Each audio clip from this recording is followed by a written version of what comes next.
सामने एक बार फिर से उपस्थित हूँ नई नई खबरों के साथ न्यूज मोमेंट की तरफ से, और स्वागत करती हूँ आपका न्यूज मोमेंट हिंदी में। तो बढ़ते हैं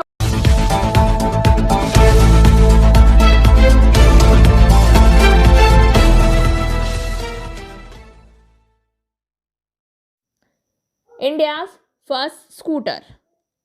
Play smart, play epic. PSJ. TVS Asansol. Contact number 8695607709. Our toll free number are 1800 1233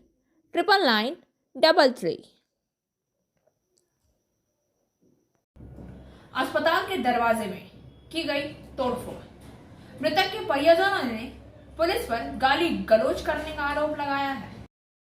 This news is sponsored by Hillview Hospital. Your health is our concern. Youth TMC के प्रदेश महासचिव विश्वजीत चैटर्जी मौके पर पहुंचे और पुलिस की भूमिका पर नाराजगी जताई। प्रदर्शनकारियों में से एक ने बताया कि कुल्टी के 17वें वार्ड के लक्ष्मणपुर क्षेत्र निवासी संतोष मंडल को शनिवार की रात पीठ दर्द के साथ अस्पताल में भर्ती कराया गया था। उन्हें सीने में कुछ दिक्कत थी। जांच के बाद डॉक्टर ने बताया कि मरीज की हालत ठीक है। रविवार दोपहर सब कुछ ठीक रहा, लेकिन अचानक शाम को खबर आती है कि मरीज की मौत हो गई है। बाद में यहाँ क्षेत्र के लोग आ गए। एक मरीज की अचानक हुई मौत से लोग आक्रोशित हुए। तभी पुलिस आई और पीड़िता के बेटे को धक्का देकर भगा दिया। आरोप है कि उन्हें डॉक्टर या अस्पतालों के अधिकारियों से बात भी नहीं करने दी गई। इसके बाद उन्हें टीएमसी जिलाध्यक्ष विधान उपाध्याय को इस पूरे घटना की सूचना दी। पुलिस के रवैये में सुधार। और उधर टीएमसी के प्रदेश महासचिव विश्वजीत चैटर्जी ने कहा कि पुलिस ने यहाँ बुरा बर्ताव किया। रोगी की मृत्यु पर दुख होना स्वाभाविक है। यह सिर्फ एक दरवाजे का शीशा टूटा, इससे ज़्यादा कुछ नहीं हुआ। राज्य में माँ, जमीन, जनता की सरकार है। पुलिस की यह भूमिका ठीक नहीं है। अस्पताल के अध्यक्ष अतनु भद्रा ने कहा कि मरीज की पहले बाईपास सर्जरी की जाती है। यहाँ मरीज की अचानक दिल का दौरा पड़ने से मौत हो जाती है। इलाज में किसी तरह की लापरवाही नहीं बरती गई। घटना के बाद कुछ लोगों ने आकर अस्पताल का दरवाज़ा तोड़ दिया। पुलिस ने आकर स्थिति को संभाला। हालांकि किसी पक्ष से कोई शिकायत नहीं की गई है।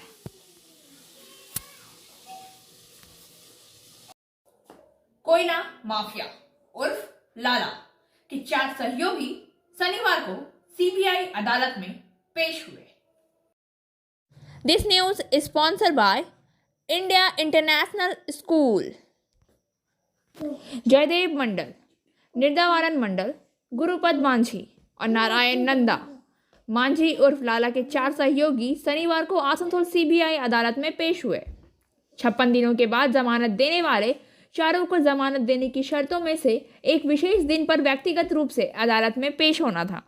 शनिवार को उनके 2 वकीलों शेखर कुड्डू और सोमनाथ चैटर्जी से जयदेव की ओर से आसनसोल सीबीआई कोर्ट में पूछताछ की गई।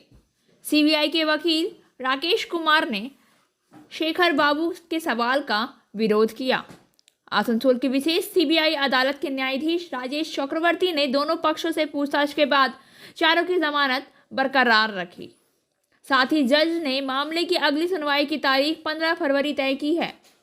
उन चारों को उस दिन कोर्ट में पेश होना होगा। जयदेव मंडल को गिरफ्तारी के 56 दिन बाद 23 नवंबर 2021 को सशर्त जमानत दी गई थी। जमानत की शर्त के रूप में न्यायाधीश ने कहा था कि उस समय चारों विदेश नहीं जा सकते हैं या पश्चिम बर्धमान जिले में प्रवेश नहीं कर सकते हैं। इसके अलावा उन्हें सीबीआई को अपना पासपोर्ट जमा करना होता है और जब अधिकारी उन्हें बुलाते हैं तो वे जाते हैं। सीबीआई पहले ही जज को कोर्ट में बता चुकी है कि अवैध कोयला कारोबार का सरगना अनूप मांझी उर्फ लाला है। उस लेन देन से लाला की कुल संपत्ति 1364 करोड़ रुपए है। ये चारों उनके सहयोगी हैं जो उनके हर काम में शामिल हैं। हालांकि उन्हें बार बार फोन करके पूछताछ की जा चुकी है, लेकिन वे जानकारी छिपा रहे हैं। जांच में सहयोग नहीं करने के आरोप में इन्हें गिरफ्तार किया गया है। This news is sponsored by Motion Durgapur centre. Admission open. Mohammad Khalid के अनुसार कांग्रेस ने भारी अंतर से चुनाव जीतने का दावा किया है। मिस्टर शाह आलम ने कहा एक एक्सक्लूसिव इंटरव्यू के मैं वार्ड नंबर 83 से आईएनसी कांग्रेस का उम्मीदवार हूँ। लोगों का कहना है कि आप बाहरी कैंडिडेट हैं और यहाँ पर अगर वोट मांग रहे हैं तो आप लोगों को सुविधा कैसे देंगे? देखिए, बात ऐसा है कि यहाँ से 200 मीटर दूर गौसे बंगाला मस्जिद और आमना स्कूल के पीछे हमारा खुद का अपना मकान है। हमारे चचा वहाँ पिछले 28 वर्षों से जब ये बस्ती बसा नहीं था ना, तो उस वक्त आए थे। हमारे 2 भाई बड़े, उनका भी मकान इसी जगह पे, वो लोग भी पिछले 15 बरस से रह रहे हैं। पता नहीं लोग बाहरी किस तरीके से बोल रहे हैं। बिल्कुल, मैं आसनसोल शहर में पहले रहता था।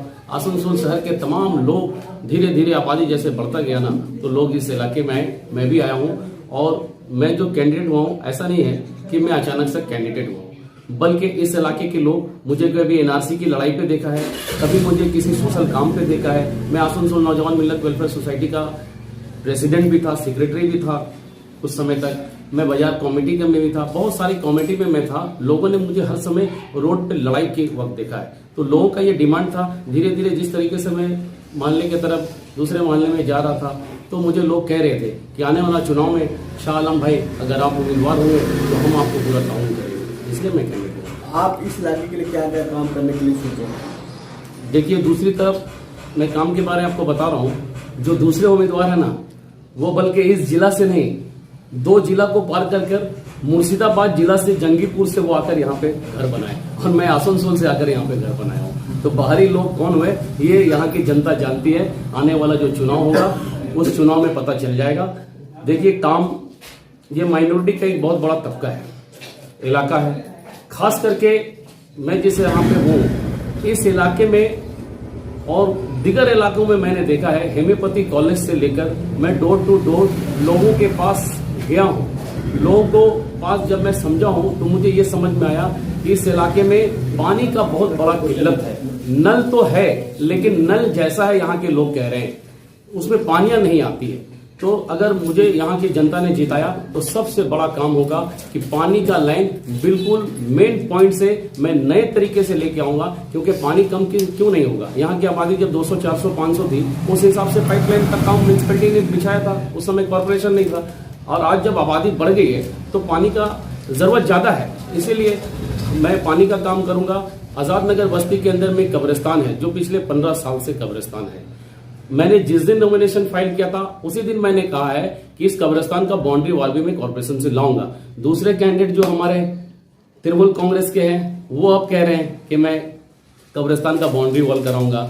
या यहाँ बस्ती में जो तालाब जैसा हो गया है, ये बस्ती में नाली नहीं है, बस्ती में रास्ते खराब है, लाइट नहीं है। तो भैया, आपको जिसने टिकट दिया है ना, हसरतुल्ला भाई तापस बनर्जी ने, वो अड्डा के चेयरमैन भी थे, वो आसनसोल म्युनिसिपल कॉर्पोरेशन के मेयर भी थे, और 10 साल से ज्यादा यानी 10 साल कॉर्पोरेशन बोर्ड, और 15 महीने तक जो चुनाव नहीं हुआ तब तक के वो काउंसिलर भी थे, और अभी भी अड्डा के चेयरमैन है। तो उन्होंने क्यों नहीं कराया? एक तरफ दीदी कहती है निर्मल बांग्ला, एक तरफ मोदी जी कहते हैं स्वच्छ भारत। मैंने डोर टू डोर जाकर देखा है, यहां से 200 मीटर में आप अगर जाएंगे, देखिए कांग्रेस पार्टी कभी भी बीजेपी के साथ जाने वाली तो है। तृणमूल कांग्रेस बीजेपी के साथ आप लोगों को मालूम है कि पहले भी गई है। ये वो लोग तय करेंगे, लेकिन ये मैं बता देता हूं कि आसनसोल म्युनिसिपल कॉर्पोरेशन का जो चुनाव होगा, क्योंकि मैं ब्लॉक का अध्यक्ष भी हूं, और आसनसोल म्युनिसिपल कॉर्पोरेशन में कांग्रेस पार्टी एक 43 वार्ड, हाँ जी, जिस वार्ड से आप खड़े हो रहे हैं, क्या लेकिन प्रचार उस हिसाब से नहीं देखा जा रहा है। किस पार्टी का? आप ही का, कांग्रेस का। हमारा। लेकिन 82 में उस हिसाब से शहनाज खान को करनी है और कुछ है। देखिए, हम एक छोटा सा हमारा बिजनेस है, उसको कर कर अपनी रोजगार करते हैं। ऊपर वाले ने मुझे घर वगैरह तो दिया ही है, लेकिन आप मेरे बैनर पे हमारे होर्डिंग जहां जहां लगी है, प्रचार हो रही है, जो भी मैं कर रहा हूं अपने पॉकेट से कर रहा हूं, या हमारे जो पार्टी के मेंबर है वो कुछ हमें दे रहे हैं।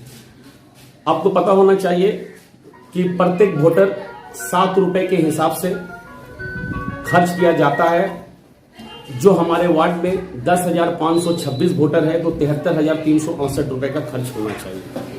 लेकिन आप हमारे 83 नंबर वार्ड पे अगर आप घूमेंगे, उन लोगों का कैंडिडेट को देखेंगे तो उनके बैनर के नीचे आरके कंस्ट्रक्शन लिखा है, यानी कंस्ट्रक्शन का मतलब कोई प्रमोटर उनको फाइनेंस कर रहे हैं।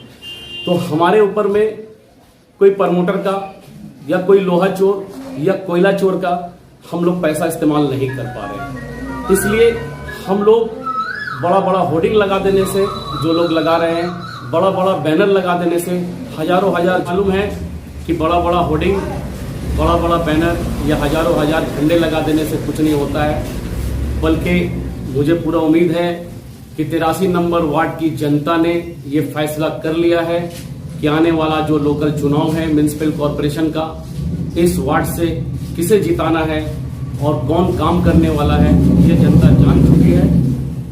वोटरों ने हमें अपना दिल में बसा लिया है कि आने वाला चुनाव में इस वार्ड का काउंसलर शाह आलम खान ही होगा। इनर करंट आप देख रहे हैं कहीं कांग्रेस का 83 वार्ड? इनर करंट देख रहे हैं आप? क्योंकि टीएमसी के सामने इनर करंट आप देख रहे हैं कि कांग्रेस स्टैब्लिश हो पाएगी?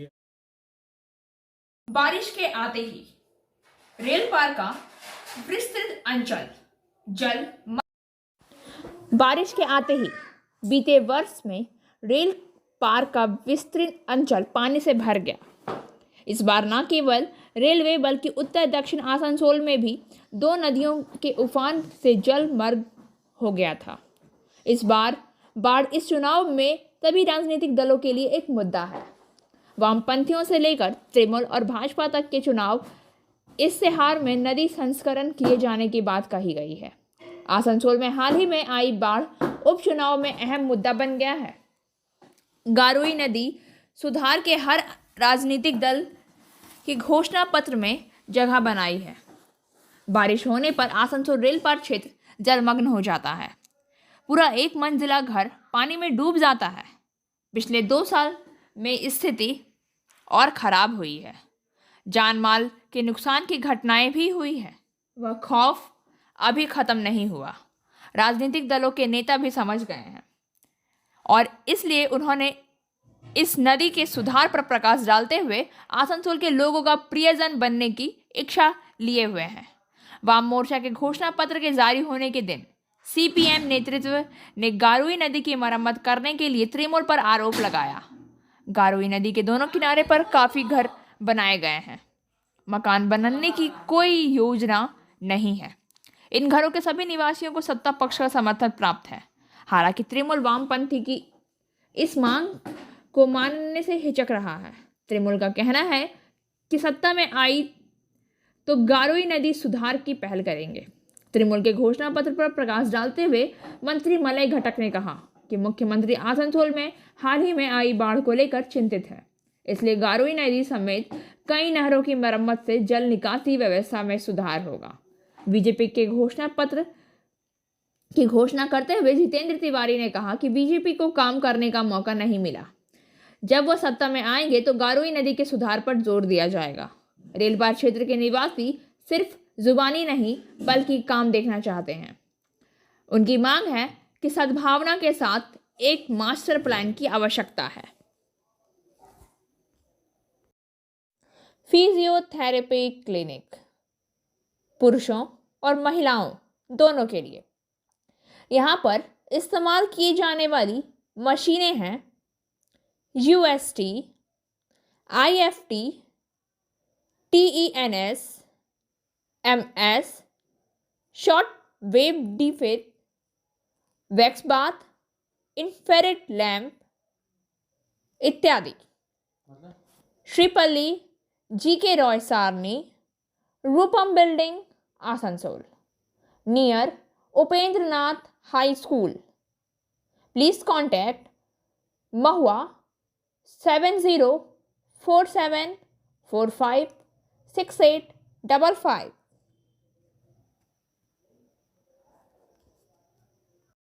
पानागढ़ इस्लाम बाजार स्ट्रेट रोड पर। पानागढ़ इस्लाम बाजार स्टेट रोड पर डोमरा में सोमवार की सुबह हाइड्रा के साथ एक नया पेट्रोल पंप निर्माणाधीन था। इस हाइड्रा का चालक नीचे उतर रहा था और काम करने की स्थिति को देख रहा था, तभी अचानक हाइड्रा उस पर गिर गया। चालक को गंभीर हालत में दुर्गापुर अनुमंडल अस्पताल ले जाया गया, जहां डॉक्टर ने उसे मृत घोषित कर दिया। घटना से इलाके में हड़कंप मच गया है। मृतक की पहचान बेनाचट्टी क्षेत्र के निवासी के रूप में हुई है। एंजल विद्या मंदिर, a sure way to success.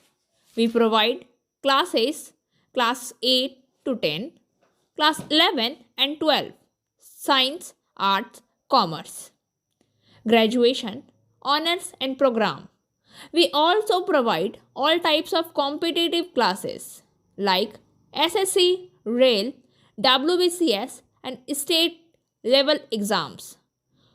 For further information, please contact 9932864067 or 8116183079। Durgapur अनुमंडल अस्पताल के कई डॉक्टर और स्वास्थ्यकर्मी प्रभावित हैं कोरोना से। दुर्गापुर अनुमंडल अस्पताल में कई डॉक्टर और स्वास्थ्यकर्मी कोरोना से प्रभावित हैं। दुर्गापुर में एक स्वयंसेवी संस्था के 30 युवकों ने सोमवार को दुर्गापुर अनुमंडल अस्पताल में डॉक्टर के साथ रहने का संकल्प लिया। सोमवार सुबह 30 युवक अस्पताल पहुंचे। दुर्गापुर स्वयंसेवी संस्था के युवकों ने दुर्गापुर अनुमंडल अस्पताल के अध्यक्ष से डॉक्टर के साथ रहने की गुहार लगाई ताकि चिकित्सा सेवाएं बाधित ना हो। दुर्गापुर अनुमंडल अस्पताल के अध्यक्ष डॉक्टर धीमान मंडल ने कहा कि किसी को भी अचानक से सरकारी अस्पताल नहीं ले जाया जा सकता है। अगली बार जरूरत पड़ने पर उन्हें बुलाया जाएगा। दुर्गापुर अनुमंडल अस्पताल के अध्यक्ष ने भी इस तरह के प्रस्ताव के लिए युवाओं को धन्यवाद दिया है। Coaching for medical entrance exam by DK Lal sir. For further information please contact 9832824975। आइए जानते हैं देश में क्या है कोरोना का हाल। भारत के कोविड वक्र ने आज मामूली सुलह दिखाया, क्योंकि देश ने 2.5 लाख मामले दर्ज किए गए हैं, जो कल की तुलना में करीब 5% कम है। स्वास्थ्य मंत्रालय के अनुसार पिछले 24 घंटे की अवधि के दौरान कोविड से 385 लोगों की मौत हुई। देश का कैश फ्लो एड अब 3.73 करोड़ है। इसमें ओमिक्रॉन संस्करण के 8,209 मामले शामिल हैं, जो अब 29 राज्यों में मौजूद है। सक्रिय मामलों में से अब कुल संक्रमणों का 4.43% शामिल है, जबकि राष्ट्रीय कोविड-19 वसूली दर घटकर 94.27% हो गई है। दैनिक सकारात्मकता दर 16.28% से बढ़कर 19.65% हो गई है, जबकि साप्ताहिक सकारात्मकता दर 14.41% दर्ज की गई है। नए लोगों में केरल के 158 और पश्चिम बंगाल के 36 लोग शामिल हैं। देश में अब तक हुई कुल मौतों में से 1,41,808 महाराष्ट्र से, 50,832 केरल से, 38,431 कर्नाटक से और 36,989 तमिलनाडु से, 25,363 दिल्ली से और 22,963 उत्तर प्रदेश से और 20,088 पश्चिम बंगाल से। बायोफिना Drink healthy, stay healthy. Lychee flavor. For trade inquiry, mail care@rkmgroup.in. Contact toll free number 1800-258-7060. Asansol 17 जनवरी 2000। मधुपुर और गिरिडीह सेक्शन के बीच स्थित LHS स्थिति सीमित ऊंचाई वाले उपमार्ग में RCC बॉक्सों को खड़ा करने के लिए पूर्व रेलवे के आसनसोल मंडल के गिरिडीह स्टेशन पर 18 जनवरी 2022 को 9:35 से 17:35 तक 8 घंटों के लिए पावर एवं ट्रैफिक ब्लॉक की आवश्यकता होगी।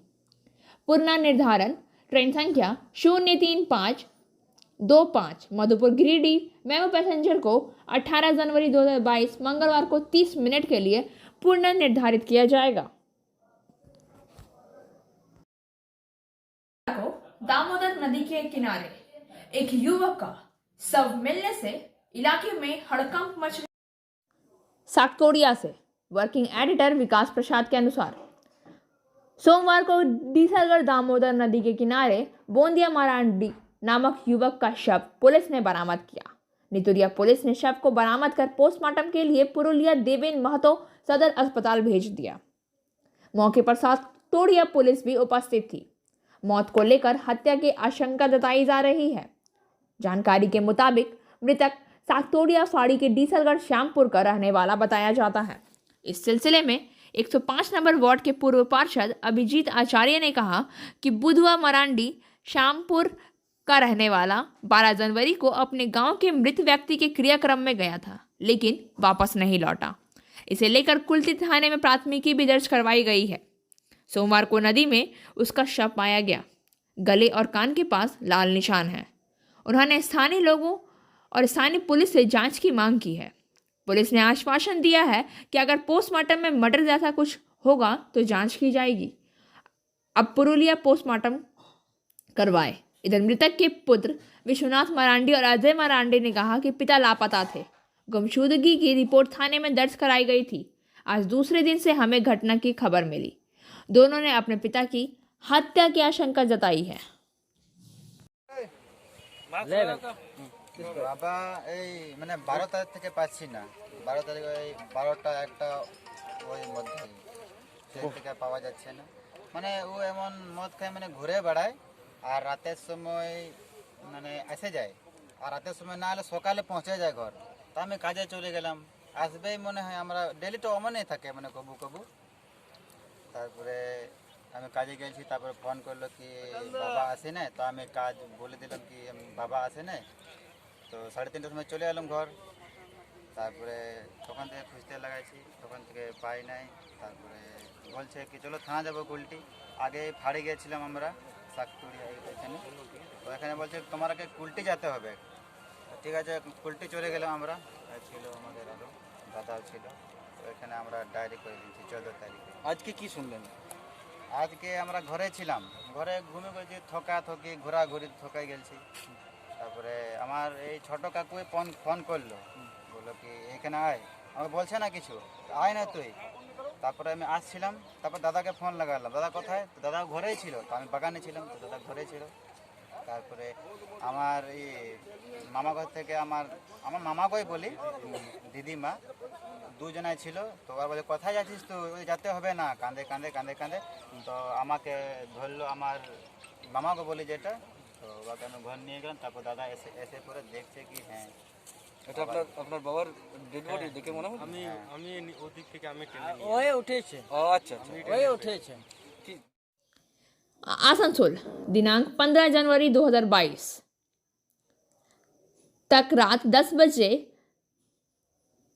तक बैठने की क्षमता में के 50% तक की क्षमता के साथ पश्चिम बंगाल भर में चलने वाली लोकल उपनगरीय मेमो ट्रेन की पाबंदी को पुनः 31 जनवरी 2022 तक बढ़ा दिया गया है।